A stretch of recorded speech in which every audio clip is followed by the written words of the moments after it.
Uyu munsi rero tugiye kurebera hamwe igice cya kabiri cyacu cya filime yacu, aho bari kutwereka Samantha noneho yaravuye ku kazi, gusa hari imodoka yari yamukurikiye irimo kugenda imucunga.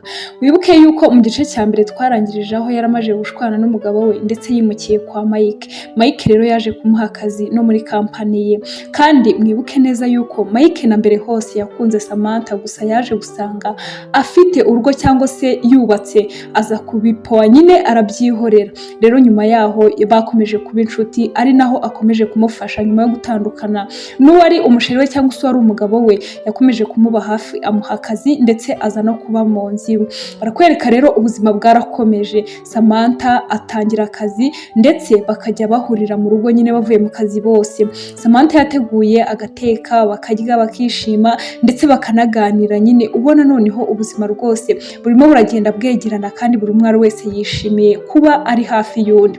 Umunsi rero umwe batangiye mu kazi bapanze competition kugira ngo bateke, ndetse kubera ukuntu bahoraga bapinganwa, umwe abwira undi ati ngenzi guteka, undi nawe akamubwira ati nanjye ndabizi rega ndanakurusha. Bahisemo guteka kugira ngo batestinge ibiryo babihereze undi muntu, nibamara kubihereza undi muntu ababwire uwatetse neza cyangwa se uzi guteka ibiryo bimeze neza nyine biryoshye. Ahangaha rero Samantha yaretse hano Mike arabanza aratangira, abari ubanza guteka. Mike hano yaratetse ndetse na Samantha bose barateka. Barakwereka rero Samantha yarazanye ya mafunguro batetse ndetse ari kumwe na Mike arimo kugenda amubwira ati uramenye box yanjye cyangwa se ibyo natetse ubishyire ku ruhande, n'ibyawe nyine ndabizi dore n'ibiriye. Ati kandi buretse kugira ngo utaza kunyiba, rindira mbanze ngiye gukaraba mpinduriye imyenda, ati ndakubona utaza kumpindurira ibyo natetse ndabizi natetse neza, ati kandi ndagutsinda ndabyizeye rega. Hano Samantha rero nawe ubwo yaragumye hano muri salo agiye kumva umuntu arakomanze. Akimara gukomanga rero yahagiye asanganira uwo muntu kugira ngo amukingurire. Akimukingura neza neza yasanze ari wa mugabo we bamaje gutandukana cyangwa se bashwanye. Arangije aramwinjiza, yinjira mu nzu. Akimara kwinjira mu nzu aramaze ati bimeze gute wowe uje hano gukora iki? Ati njye ntabwo ntishaka kurebana nawe. Ati rero impamvu udashaka kurebana nanjye ndayizi. Aterega wa mukobwa we ubwo twabanye igihe kinini, imyaka 4 twari tumaranye ni myinshi, ubu maje kukumenya wigize nkaho rwose nakubabaje cyangwa se naguhohoteye ku rwego rw'ukuza kubana na boss. Ati se ibi bintu urabona biri fair? Ati rwose njyewe ntago nabyishimiye. Ati kandi ikintu kirimo kukuzana hano urashaka kunyirukanisha mu kazi cyane kuba nanyimeshije promotion. Bari bagiye kumuzamura mu ntera ariko boss yahise abyihorera, gusa ariko ntago turamenya impamvu yabyihoreye.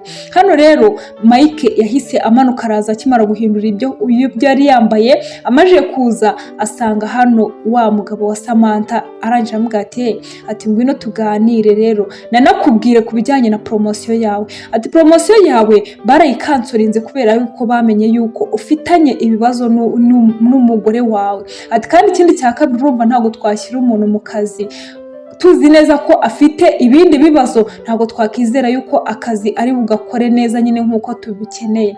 Ati kandi urabizi neza ko uriya mwanya wari ukeneye umuntu ufite imbaraga ndetse unaruhutse mu mutwe kugira ngo abashe gukora neza ibyo twari kumushinga. Ati ibyo ngibyo reka tubyihorere kubera yuko ntabwo turi mu masaha y'akazi. Ati ahubwo turagira ngo umfashe, wamfashije ati ukumva ano makaroni, ati ugerageze wumve neza, atakira n'akayiko hanyuma wumve neza ku buryo uri budusobanurire nyine umuntu watetse neza ano makaroni. Ati nakohoye wowe dufashe kumenya umuntu waba watetse ibiryo biryoshye n'umuntu wari wese yakunda. Umusore rero nta kindi kintu cyabaye, yatangiye kubatestingira, gusa hano Samantha akajya mureba rwose ubona nta rwango ruri mu maso ye, ndetse anashishikajwe kumenya icyo bari buvuge nyine ku byo yatetse nawe. Umusore byose yagiye yumva mu tuboxi twose, amakaroni yose arayumva, akajya arebana na Mike akamubwira ati uko biri kose ndagutsinda urabeshya.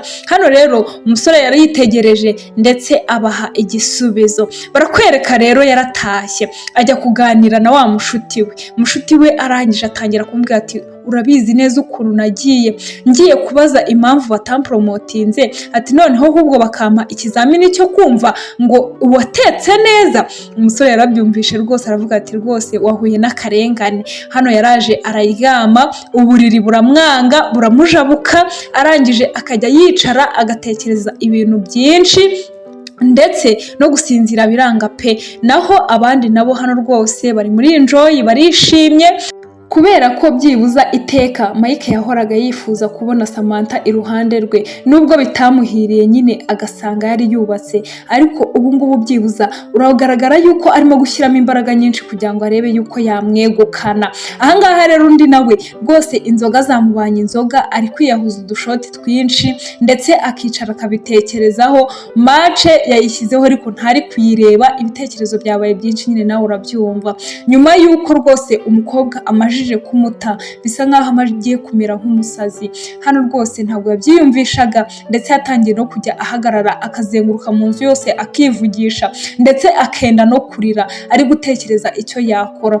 Ahangaha rwose nadatoragura amashashi sinzi, kubera yuko ibitekerezo byamubanye byinshi. Hano disi abandi bo uko barimo barisangirira ako kunywa ka nimugoroba batangiye kubwirana ati rwose haguruka tubyinemo turebe yuko twasunika iminsi tugakerereza ubusaza n'ubukecuru. Hano Samantha gusa we yahise amubwira ati erega njye ntabwo nzi kubyina rwose, keretse nimba ushaka kuvamo amano yose n'inzara zose ukazibona hano muri salo, ubwo ngubwo umbwire tubyinane. Gusa ariko Samantha yahise amubwira ati mfite akazi rero reka ngende njye kuryama, tuzabyina rwose ubutaha. Hano rero ku rundi ruhande umugabo wa Samantha nawe yahise ahamagara wa mubyara we yigeze guhamagara muri episode ya mbere, aramubwira ati byibuza mbabarira umfashe ugende ujye kwa Samantha muganire umunsabira imbabazi basi yongera agaruke mu buzima bwanjye. Bidatinze rero yaragiye, Samantha aramwakira, amaje kumwakira biterera story, amaje gutera story rero barishima baraseka. Gusa hano Samantha aramubwira ati rwose njyewe ntabwo nasubirana n'uriya mugabo kubera yuko ntiyigeze ankunda, nta nubwo yigeze angaragariza ko ankeneye. Umukobwa nawe aramubwira ati rero nanjye ntabwo nakuvana muri ubu buzima mbona urimo wibereyemo ngo ngiye kukujyana kuri uriya mukene ndetse ufite n'umutima udakunze utanashobotse. Yagarutse hano rero kwa mubyara we aramubwira ati wari uzi n'ibindi, njyewe ntabwo kari akazi nagakora ntibishoboka. Undi aramubwira ati noneho rero nimba utagakoze mpereza amafaranga yanjye. Ati reka batangira no kugundagurana rwose bararwana, amukubita amangumi menshi. Aramubwira ati reka mukubite nanjye nkwishyure izo wakubise Samantha, ndetse ni nka kwa kundi nyine umuntu agukubita ndetse akanakuvuza. Yamuzaniye hano barafu kugira ngo ashyire aho yamukubitaguye ingumi, ndetse aramubwira ati n'undi munsi ntuzongere kumenyera igitsina gore cyangwa se umukobwa uwo ari we wese ugende umuhuragura uko yiboneye, ugomba kujya gusaba imbabazi wowe ukigirayo utarinze gutuma. Hano rero yarahagurutse afata iya mbere aragenda ajya kureba Samantha, baricara imbona nkubone amaso ku maso, atari bya bindi byo kumushinja ngo agiye kumwirukanisha ku kazi cyangwa yamwimishije promosiyo. Ahangaha disi Mika yarayibereye muri siporo ndetse yaravuyeyo, amaje kuvayo rero yakuyemo akayekuteri yari yambaye, arangije agiye kumva yumva amajwi muri salo ndetse agenda gake gake kugira ngo yumve ibyo ari byo.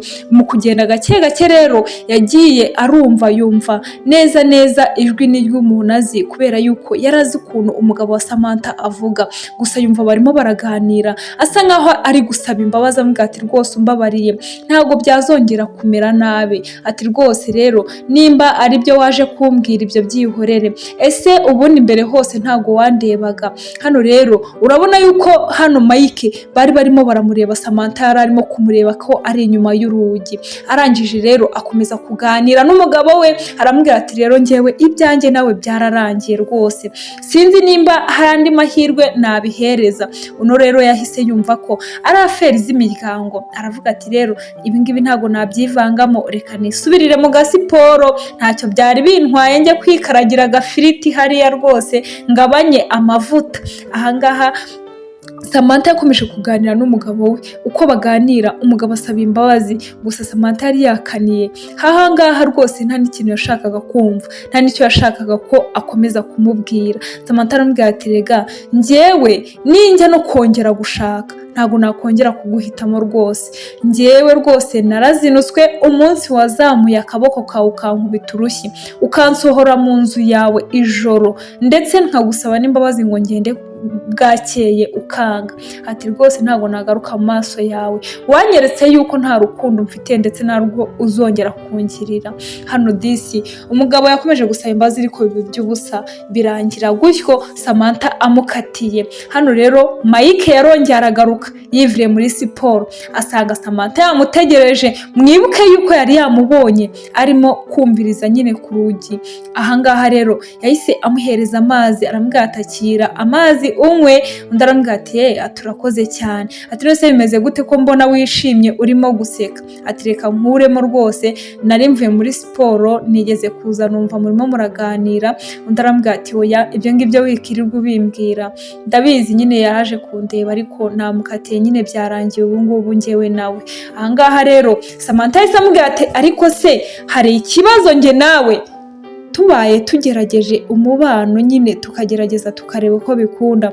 Hano Mike aramubwira ati ugize ngo iki? Ati nizere ko ibyo ndi kumva atari byo. Ati nta kugerageza ahubwo twinjiyemo tayari.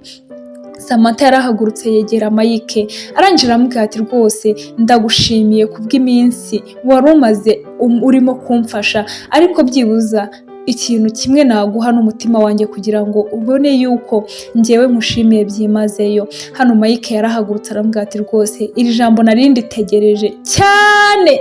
Ati ni ukuri urakoze cyane rwose, umutima wawe nzawurinda nkaho ndinda uwanjye, kandi nta kizigera gituma njye nawe dusubira inyuma. Ubu ngubu rwose twagiye mu rukundo. Ni nuko agafilime kacu karangiye. Mukomeze mukore subscribe, like, share na comment, byanyu ni ingenzi.